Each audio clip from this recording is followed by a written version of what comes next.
Amigos, la noticia en la República de Panamá y en otros países es la decisión que anunció ayer que había tomado la jueza Valoisa Martínez en cuanto a la condena al expresidente Ricardo Martinelli. Esta noticia tiene mucho que ver con la expectativa que creo realmente esto estaba llamando mucho la atención no únicamente de los medios, sino también de la ciudadanía. Ella dio a conocer la sentencia que consta de 306 páginas, en la cual el señor Martinelli ha sido condenado a 10 años y 8 meses de prisión. De las 15 personas que estaban dentro del juicio, hay un total de 5 que resultaron absueltos. Pero en el caso del señor Martinelli, se le está acusando pues de haber ejecutado la compra de pasa con dinero del Estado, utilizando interpuestas personas para la adquisición de este medio de comunicación, un delito que es contra la administración pública, se le llama lavado de activos o de capitales. Entonces, se trata de una sentencia mixta que ha demostrado que el señor Martinelli tenía o poseía el 60% de las acciones en su participación accionaria por intermedio de una sociedad anónima llamada Multimedios. Pero es interesante, y para eso quiero escuchar la opinión de nuestra invitada, porque un testigo protegido declaró que el señor Martinelli decía que tener un medio de comunicación era importante en un gobierno. En ese momento él era presidente de la República y añadió que era más importante aún tenerlo después de salir del poder. Por eso, pues, que él adquiere la editora Panamérica Pasa. Ante ese testimonio, porque no quiero llevarlo nada más en el plano jurídico, quiero verlo desde el punto de vista también político, con la responsabilidad propia. Tenemos como invitada a Annette Planels. Buen día, Annette, ¿cómo está usted? ¿Qué le parece esa? Tiene sentido desde el punto de vista práctico, ¿no? Tener aquí en Panamá dicen un bate, un garrote, como un medio de comunicación impreso, pues tenía lógica, como le dijo Berlusconi, ¿no? Supuestamente él le dijo al presidente hoy difunto Berlusconi, él era socio de un medio de comunicación, y dice que el ex primer ministro le dijo, socio, no, usted tiene que ser dueño. Entonces que eso lo lleva a tomar esta decisión. Annette Planels, ¿qué le parece? Buenos días, padrino, gracias por la invitación. Buenos días a todos. Sí, él siguió el manual que le dio el difunto expresidente de Italia, Berlusconi, y en efecto, yo creo que en el mundo actual la comunicación es clave, hay demasiado ruido, y para poder que se escuche tu voz, para poder incidir en la opinión pública, necesitas tener control de un megáfono muy, muy grande, y los medios de comunicación de PASA, especialmente la crítica, el periódico La Crítica, el tabloide, le dio a él o le da a él ese megáfono que permite llegar a todas las capas de la sociedad con la información que él manipule, ¿no? Y bueno, lo vimos recientemente en estas semanas de espera al fallo, como la jueza Valoisa Martínez fue portada de los diarios todos los días, en lo que, en mi opinión, es un intento por incidir en los resultados de la justicia, utilizando los mismos medios que le están ahora señalando que compró con dinero de todos los panameños. Ahora, Eduardo Liñeco, usted es uno de los directivos de la Junta Directiva del Consejo Nacional de Periodismo. Del Fórum. Perdón. Del Fórum. Disculpa, Fórum de Periodistas. tengo el consejo aquí en la mente. Del consejo hace 4 años ya, pero sí, en este momento no estoy en el consejo, sino en el Fórum. Entonces, como vicepresidente del Consejo Nacional de Periodismo, hay un problema muy serio para efecto de esto que está ocurriendo, porque hay el temor de que queden sin empleo numerosos periodistas, además de los administrativos. Y el Consejo, en conjunto con la APR y el Fórum de Periodistas, Consejo Nacional de Periodismo, el Fórum de Periodistas, la Asociación de Periodistas de Chiriquí, han llevado a cabo la presentación al público de una postura, de un comunicado que es bastante explícito en cuanto a la posición que tomamos como Fórum de Periodistas. Usted como vicepresidente y como periodista también, de esa perspectiva, ¿cómo ve esa posibilidad inminente con lo que va a ocurrir con la editora Panamérica si esto llega a un punto donde se defina que el señor Martinelli pierda el control del medio? No, enfrentamos una situación comprometida. Yo no diría que inusual, porque ya en Panamá, por dictadura, que el gobierno controlara medios no fue una cosa extraña, pero sí, ningún gobierno, ni el amable, ni el dictador, ni el gobierno más demócrata debe tener control de un medio de comunicación que no esté identificado específicamente como el del Estado. Y en este caso, un medio impreso o un periódico, creemos que lo más sano en algún momento, mi opinión particular, es que cuando esto ocurra, porque todavía sigue sensible de apelaciones, etcétera, para que llegue al final, el gobierno tendrá que llamar a un acto público, una licitación o una subasta y que los particulares compren el medio si así lo interesa. O, vamos, en el otro extremo, yo como amante de la libertad de expresión no quiero que el medio desaparezca, pero en el otro extremo, rematar los bienes, los equipos, etcétera, siempre garantizando las prestaciones laborales y el pasivo laboral de quienes ahí están. Cosa que no compensa, porque quedarse sin trabajo, aunque te paguen, te quedas sin trabajo. Entonces, lo ideal sería que el medio se mantenga, pero que se mantenga a través de una figura donde el Estado no tenga ningún tipo de injerencia. Sí, a mí sí me preocupa lo que pasa. Me sorprende algunas cosas, tengo que decirlo. Hay posiciones más radicales que dijeron no, debieron llamar a la familia Arias y decir que devuelva el dinero y que cojan su periódico de vuelta. Porque, vamos, en el juicio dijeron que no sabían que Martinelli era el que estaba comprando y eso es un tema que todavía muchos piensan que no necesariamente era así, cuando gente que trabajaba en el mismo periódico sabía quién era el que estaba comprando el periódico, ¿no? Pero sí yo creo que es importante mantener la integridad del medio, ideal que el medio exista, vamos, y el caso del Panamá América y Crítica son medios históricos en el país. Pero esta zozobra, y reitero, esta incertidumbre no es nueva en ninguno de los dos aspectos. ¿A qué me refiero? Lo que pasó con La Estrella y la lista Clinton era una situación de zozobra e incertidumbre. Y la misma editora Panamá América, antes, cuando se llamaba ERSA, era del Estado y controlada de alguna manera por el Estado. Entonces estamos viviendo unas situaciones que, reitero, ni como ERSA, ni como lo que pasó a La Estrella, donde la gente tenga esa incertidumbre. Tiene que buscarse una salida transparente para eso. Eduardo, Anet, Camila, Rubén, el comunicado, la posición, la postura de estos gremios de medios y de periodistas dice que, aunque dicha condena dada en primera instancia es apelable, por lo que aún no se consumará la apropiación de la casa editorial por el Estado es propio que siga su proceso judicial.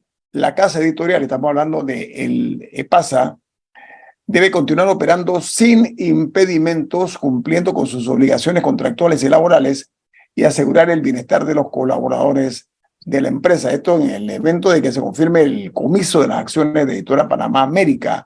Entonces la advertencia dice a esta, y como dice Eduardo Linjuen, es una situación inusual realmente. Dice que hay que ver quién toma el control de estos periódicos. Estamos hablando de la línea editorial, porque se puede prestar para muchas travesuras. Anet, y usted lo sabe, ¿no?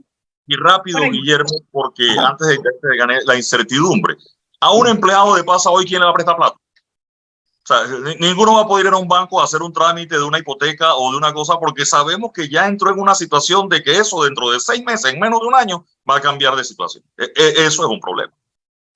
Sí, pero que el Estado lo maneje en este momento, Anet Planels, si es la figura que se va a aplicar. ¿Qué opina usted? Bueno, yo coincido con Eduardo, ¿no? El Estado, ni el bueno ni el malo, el gobierno, ni el bueno ni el malo, que son términos bien relativos, debe controlar medios de comunicación, a menos que sea expresamente identificado como tal, como la cadena de televisión SER TV, y para temas educativos, no políticos. Y creo que con el agravante de que si eso se da en medio de la campaña política, todavía podría hacer muchísimo más daño, ¿no? De hecho, creo que sería terrible que algo así ocurriera.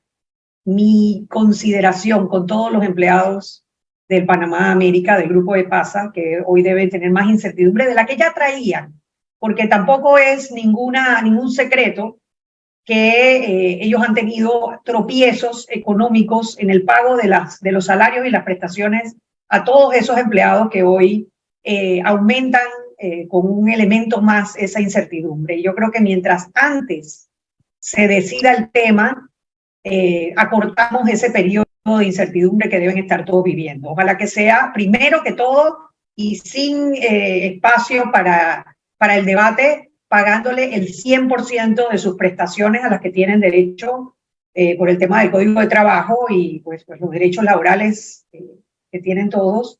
Y segundo, bueno, ver quién quedaría si es que no se remata con los activos del grupo PASA. Gracias.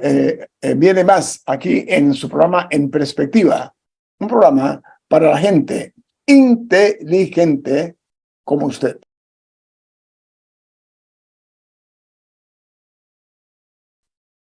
Les comentaba que si bien es cierto, pues la condena al señor Martinelli es por 128 meses, eso es 10 años y 8 meses, y una multa que tiene que pagar por $19.2 millones.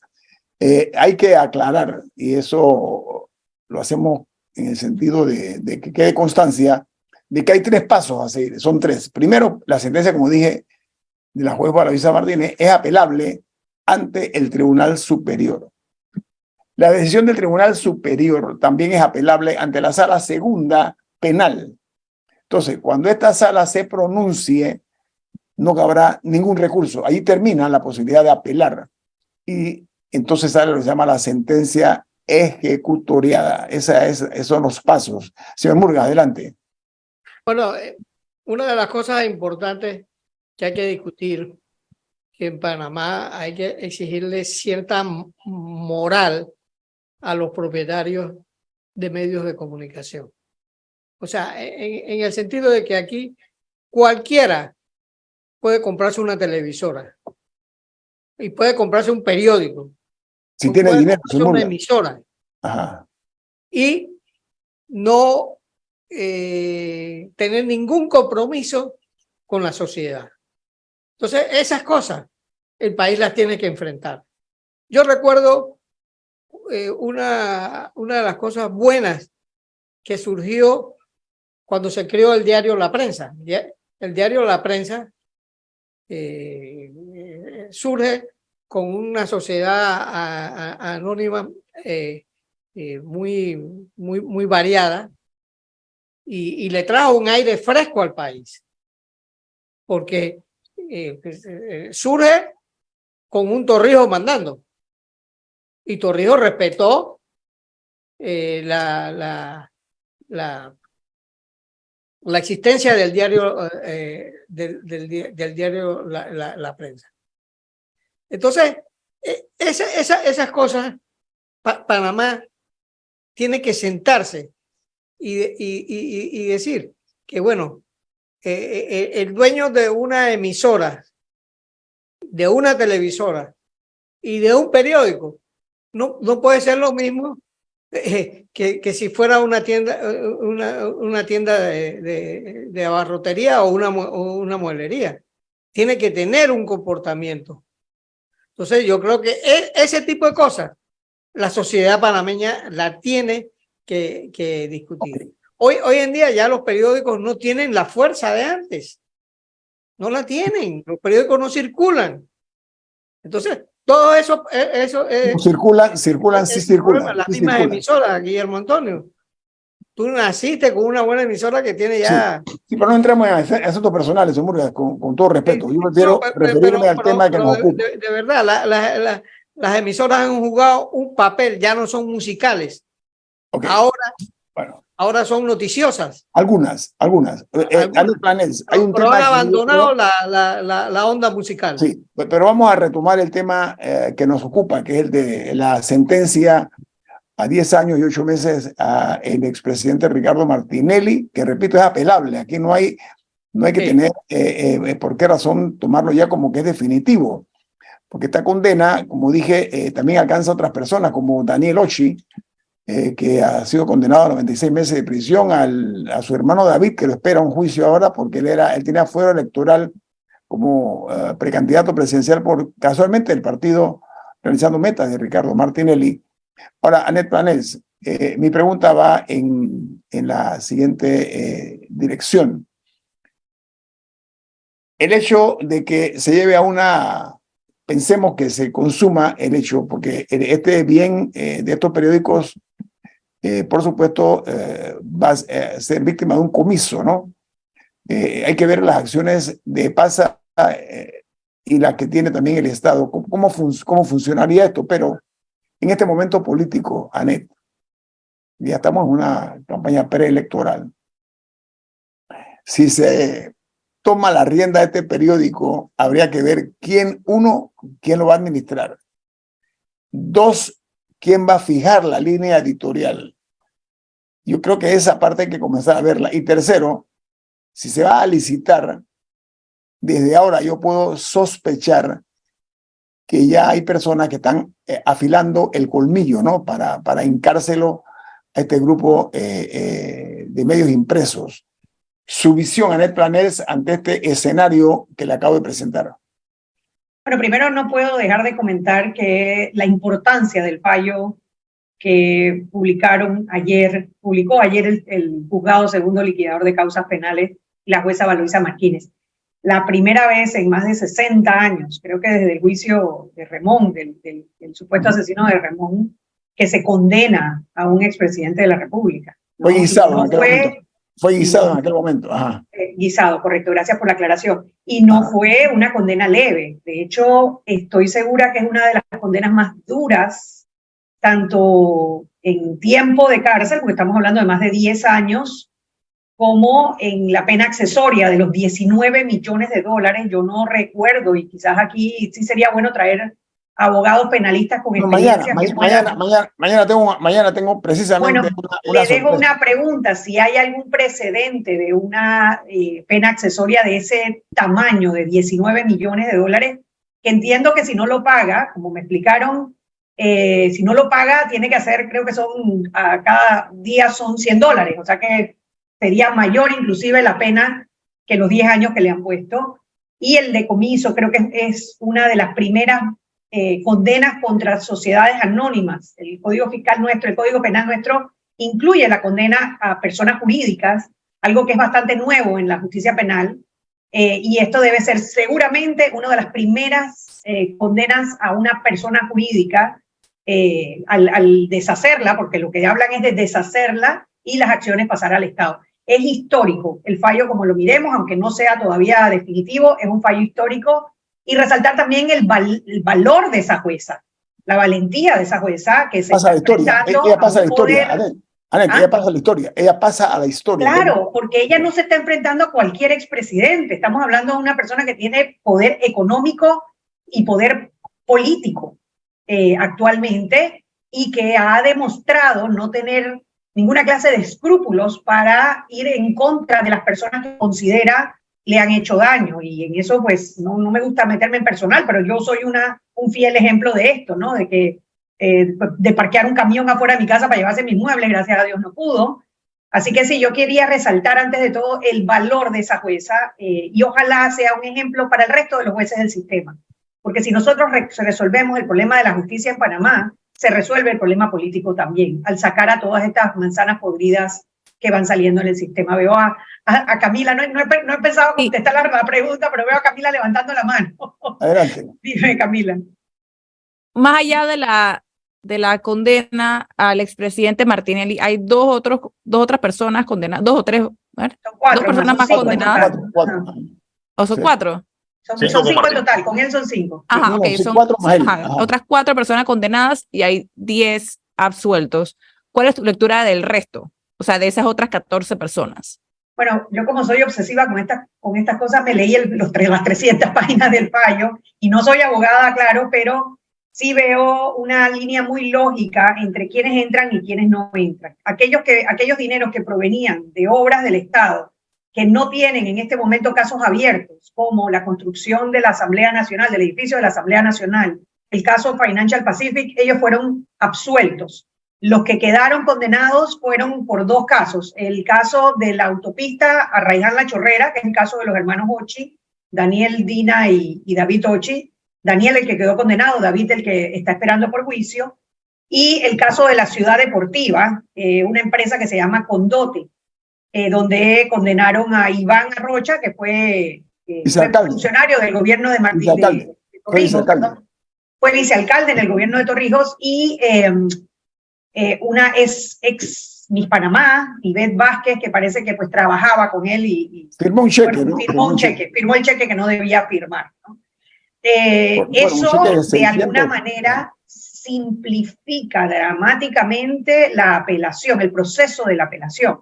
No es lo mismo un caso con 5 personas que un caso con 30 personas, 30 abogados, que como bien dice Padrino, 30 abogados son 60 opiniones, ¿no? A favor y en contra cada una.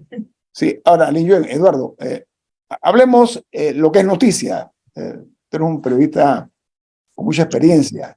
La pregunta que mucha gente se hace es si Ricardo Martinelli puede o no aspirar a la presidencia de la República en el 2024. A ver.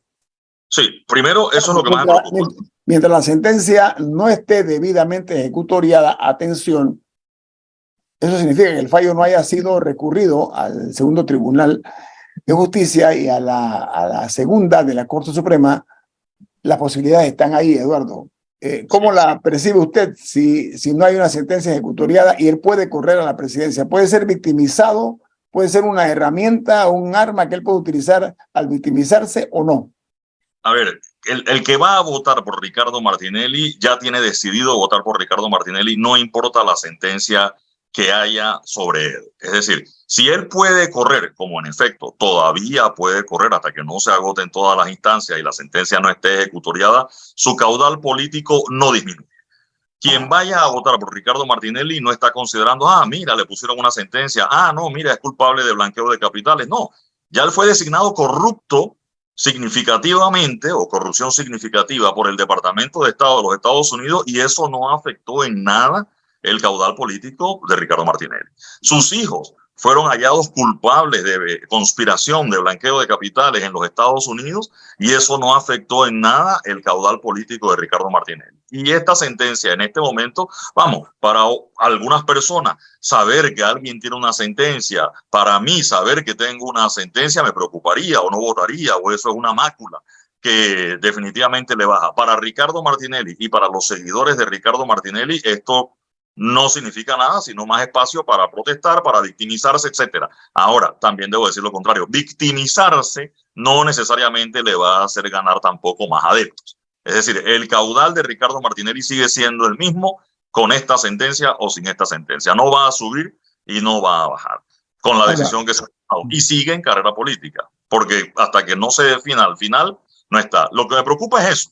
Estamos hablando de una sentencia de blanqueo de capitales de 10 años.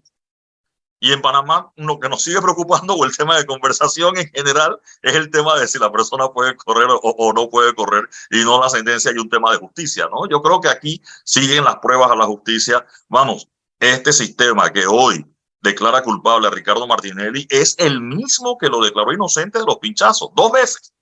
Es el mismo. Otros protagonistas pueden ser, pero el sistema es el mismo. O sea, de hecho, la misma presidenta de la Corte Suprema de Justicia en ese momento es la presidenta de la Corte de hoy. Que ese estuvo en SPA, este está en sistema penal inquisitivo, que esos eran 2. Vamos, en aquella oportunidad, 7 jueces vieron inocente a Ricardo Martinelli. En los del juicio, los de la apelación, que allá no se llama apelación, sino anulación, juicio nuevo, y de nuevo otro, y después para arriba de nuevo 2 veces. Entonces, sí.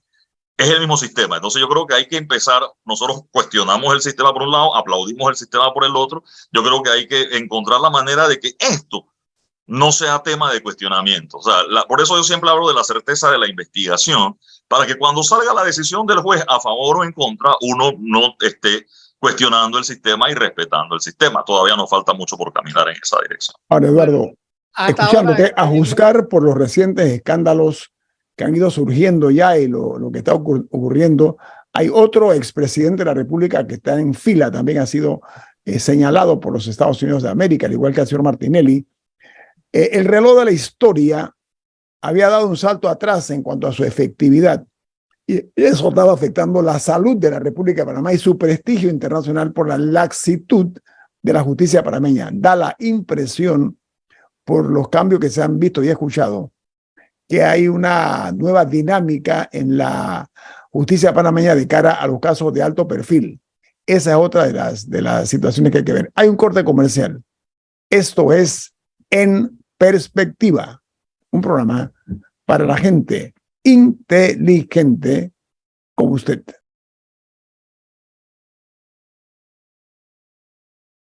Bueno, amigos, vamos a agradecer a Annette Planels, que está con nosotros esta mañana. Annette, no se vaya, un segundito, por favor. Don Rubén, adelante.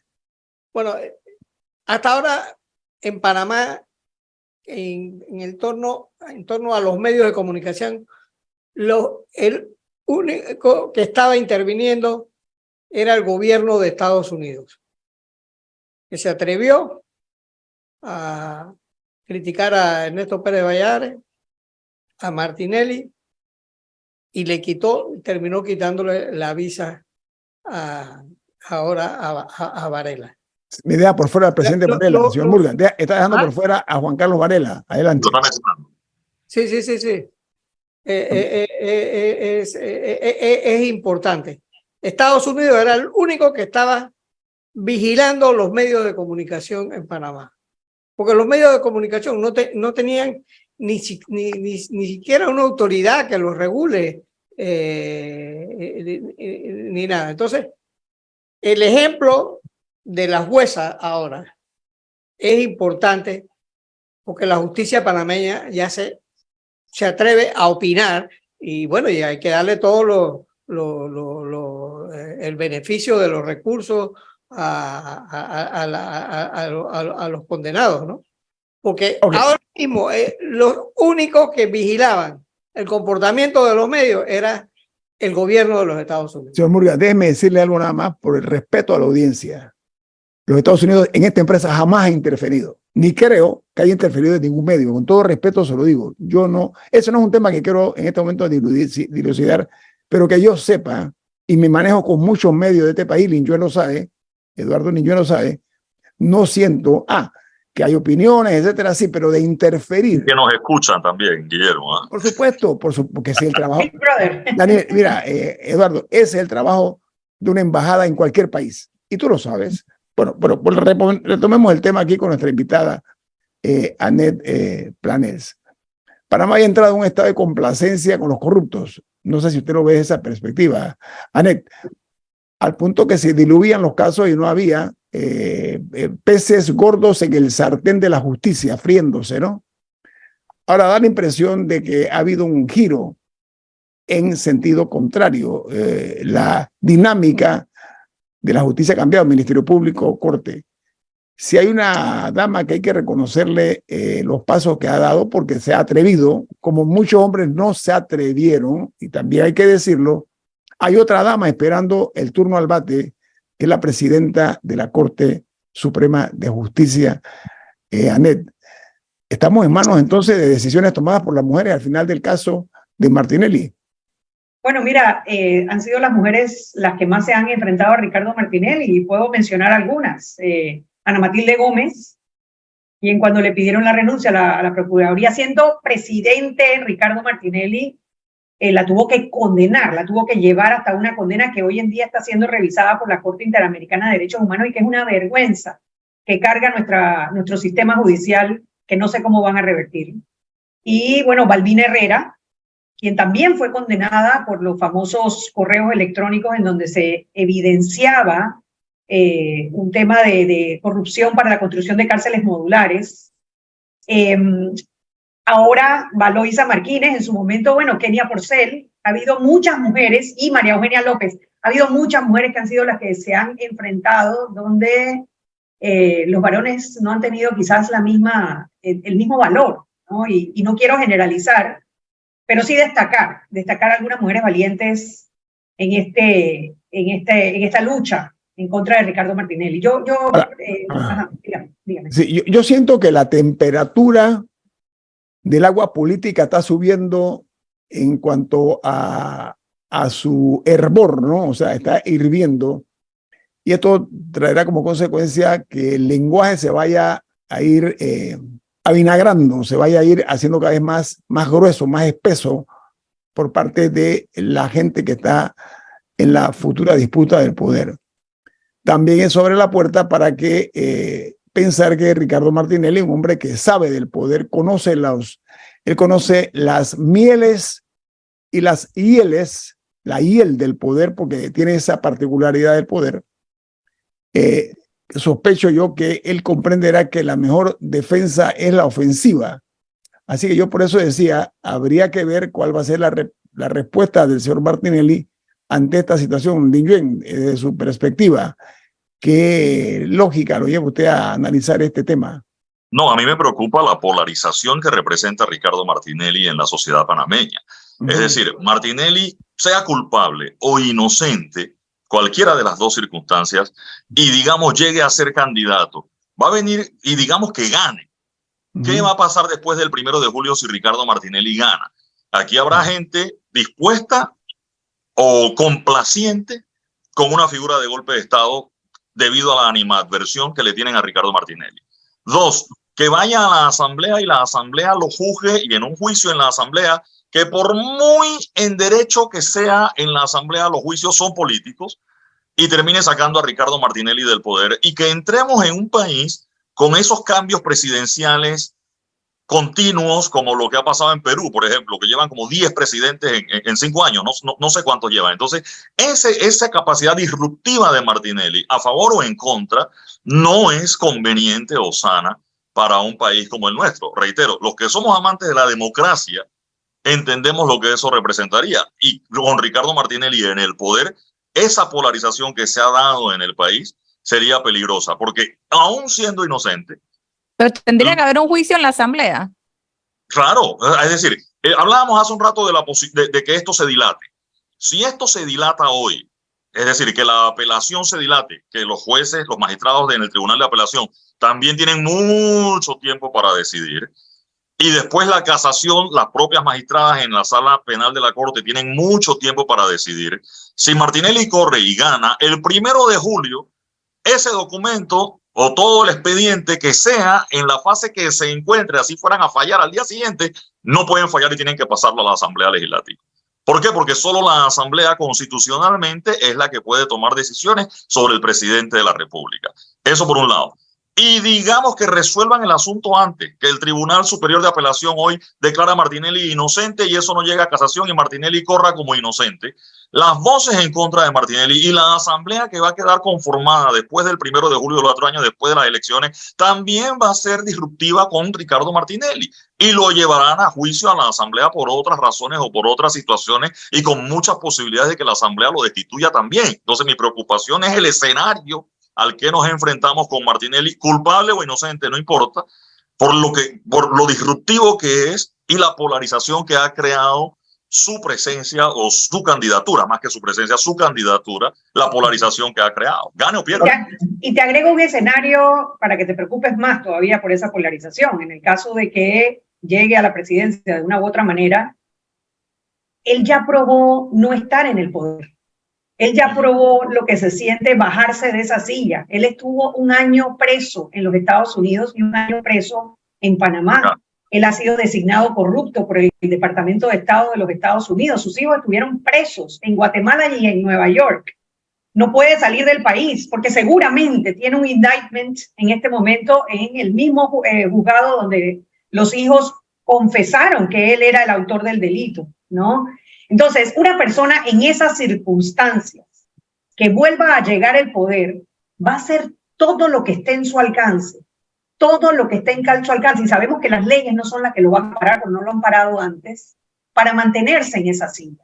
Y ese escenario es el más preocupante de todos. Anet, en un minuto, Anet, te pregunto, desde su opinión, ¿estamos en un punto de quiebre de nuestra historia o no?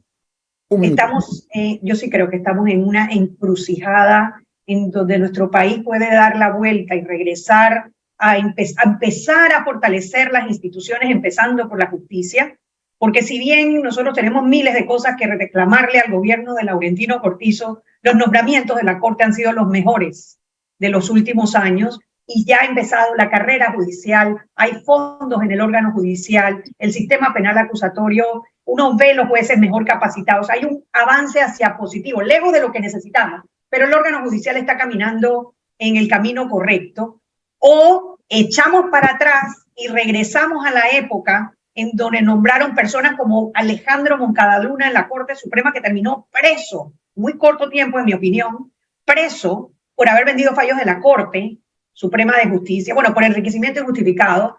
Y imagínate quién va a ser el próximo Procurador General de la Nación, cuando hemos tenido figuras nefastas nombradas por Ricardo Martinelli en esa posición. Estamos en una encrucijada y coincido con Eduardo en que quizás el fallo en este momento no afecta a las personas que han decidido votar por Ricardo Martinelli, pero también la figura de Ricardo Martinelli es una figura de fuerza, es una figura que políticamente se muestra poderoso, él patea, él golpea, él agarra un mazo y rompe una cerca, y eso es atractivo para sus votantes. En la medida que él se ve débil con su andadera, con las excusas, con la espalda toda golpeada y ahora con una condena, él va perdiendo esa misma afinidad política que siente la gente por él. Así que estamos en una encrucijada, esto apenas es el primer round, faltan dos más. Yo opino que no solamente se debe agilizar porque habemos personas o somos personas que somos opuestas a Ricardo Martinelli, sino porque la justicia tiene que determinar si esta persona que aspira a regresar a gobernarnos lo va a hacer con una condena intermedia o lo va a hacer ya sea con una condena o absolución completa. Es responsabilidad del órgano judicial agilizar los tiempos para llegar a determinar esto antes de las elecciones. Más allá de simpatías o antipatías, ¿ok? Creo que la justicia debe ser como la salud, igual para todos. Viene Álvaro Alvarado con su programa Sin Rodeos.